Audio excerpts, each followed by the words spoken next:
The farther that your mind is from nature and the natural world, the more disturbed it's going to be.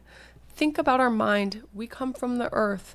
If we are so fully removed and surrounded by artificial flavors and tastes, artificial sounds and noises, artificial sights and colors, artificial smells, then our mind is having to interpret and process so many things that it doesn't understand, and this burden gets too high, and that leads to mental imbalances.